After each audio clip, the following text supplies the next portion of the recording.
Korali Siloam bahaye ikaze muri gahunda yo guhimbaza no kuramya Imana. Turi kumwe n'umukozi w'Imana Alexis Dusabe, niwe tugiye kubana mu mwanya wo gufatanya kuramya no guhimbaza Imana. Ikaze kandi turayifuriza ibihe byiza. Murakoze cyane. Dusomere hamwe Zaburi 23. Iravuga ngo Uwiteka niwe mungeri wanjye sinzakena. Andyamisha mu cyanya cy'ubwatsi bubisi, anjyana iruhande rw'amazi adasuma, asubiza intege mu bugingo bwanjye, anyobora inzira yo gukiranuka kubw'izina rye. Naho nanyura mu gikombe cy'igicucu cy'urupfu sinzatinya ikibi cyose, kuko ndi kumwe nawe. Inshyimbo yawe n'inkoni yawe nibyo bimpumuriza. Untunganiriza ameza mu maso y'abanzi banjye. Unsize amavuta mu mutwe, igikombe cyanjye kirasesekara.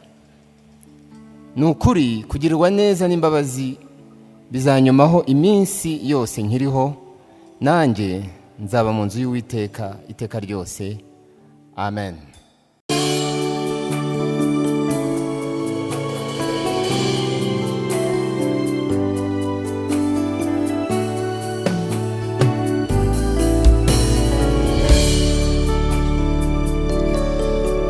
Uwiteka niwe mungeri wanjye sinzakena.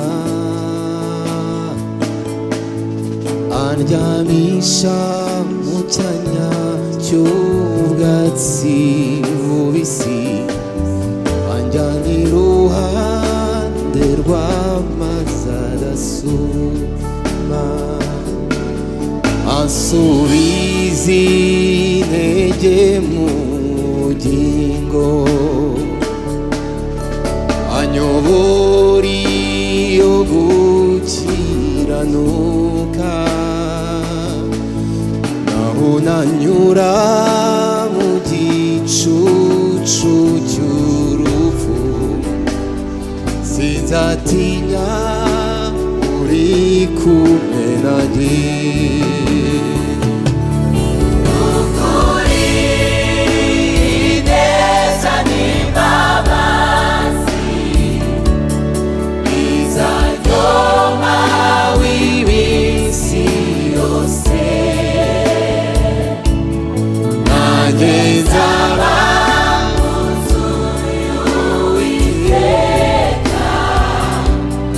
Iminsi yanjye yose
nanjye nzaba